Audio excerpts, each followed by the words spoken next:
Attention Institute personnel, just a quick announcement to let you know that this episode, investigating the Federation of the Americas, is brought to you by the still untitled Templin Institute podcast currently in the works.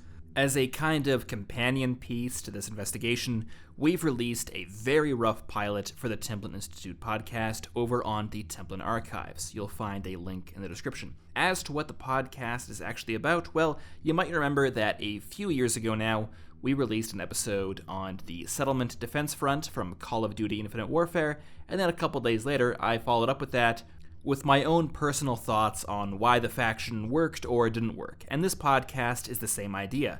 If you'd like to hear my opinion on what the Federation of the Americas does well and what they kind of screwed up on, head over to the Templin archives. Thanks everyone, and be sure to let me know what you think of this podcast and anything else over there. Thanks again.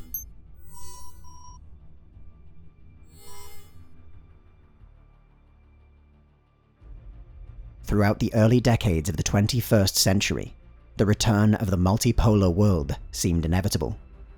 The United States would no longer be a single hyperpower, but one among several. Potential rival superpowers included the People's Republic of China, the European Union, India, and a resurgent Russia. The Tel Aviv War and the global energy crisis it triggered, however, crippled these countries along with the United States. With the international power structure undergoing its greatest change since the fall of the Soviet Union, the path to global superpower status was open to seemingly unlikely possibilities. With this new era dawning, on June 2nd, 2014, Brazil, Argentina, and Chile united to form a new nation. In an instant, a new superpower was born: the Federation of the Americas. The unlikely success of unification sentiments across South America was born, somewhat paradoxically, out of right-wing populism and jingoistic nationalism. The Tel Aviv War was seen as the latest example in a long history of American and Eurocentric arrogance, which came at the expense of historically marginalized and exploited Third World nations.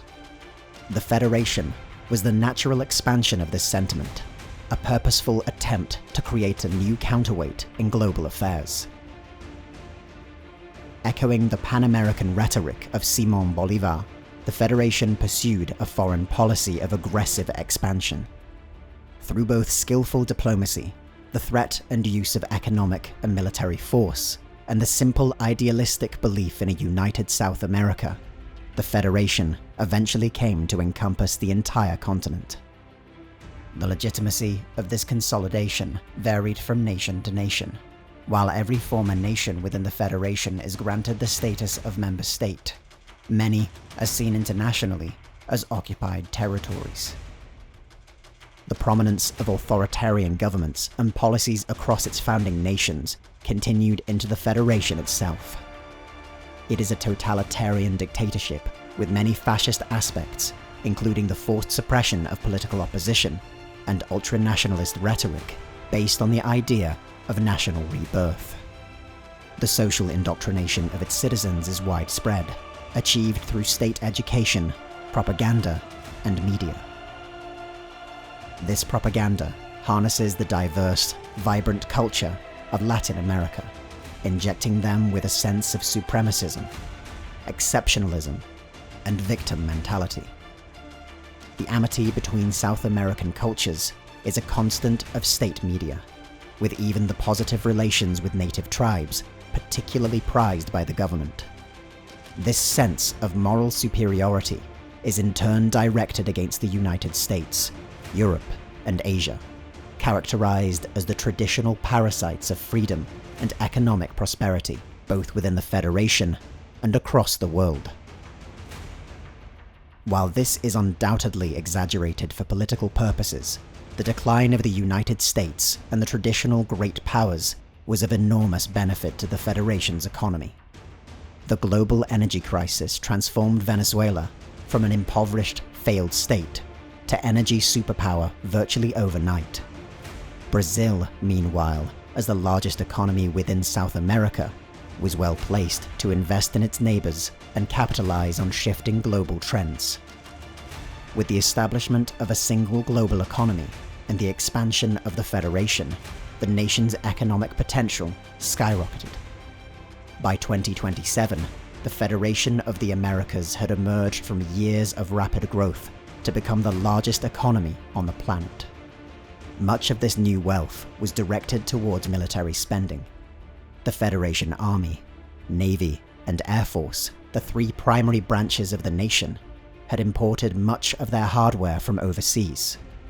Russian equipment is the most common, with AK-12 assault rifles, T-90 MS main battle tanks, and Mi-28 Havoc attack helicopters ubiquitous across its ground divisions.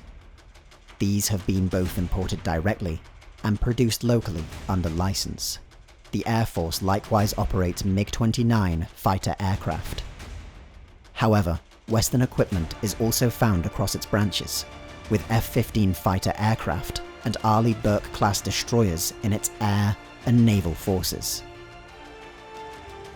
The irregularity between its military equipment and the problems this poses in terms of training and maintenance is offset by the cheap cost at which these items can be obtained. Even so, their use is purely as a stopgap measure until indigenous production can meet the demands of the Federation military. Early efforts by South American defense contractors, namely Industrias Soberanas, have resulted in the X-08 Selva Tiger main battle tank and the Aegis-class destroyer, a modification of the Arleigh Burke class intended to incorporate designs reverse-engineered from American littoral combat ships.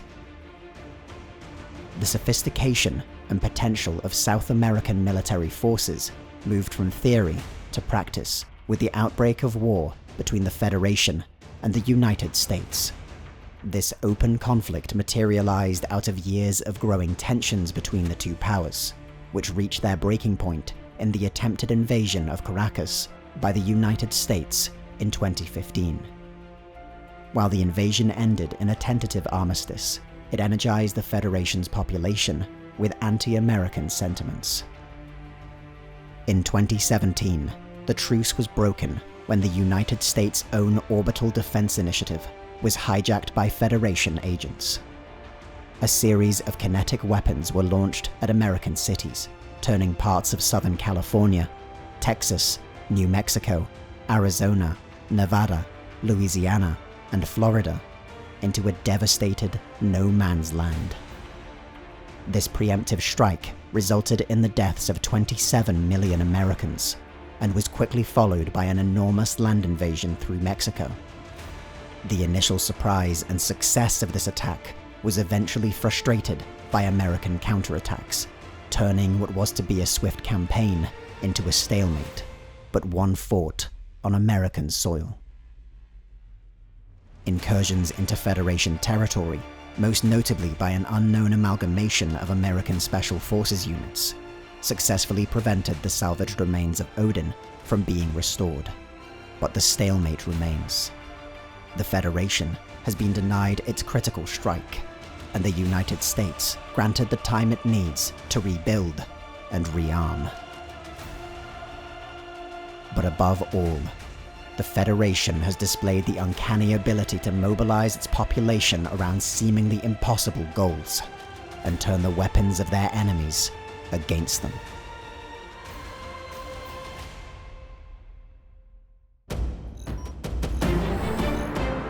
The Templin Institute investigates the nations, factions, and organizations of alternate worlds. If you've enjoyed this video and would like to join the Templin Institute, consider pledging to our Patreon page. Along with increased security access, you'll be able to vote in polls to determine future topics, get custom wallpaper every week, and receive some other exclusive rewards.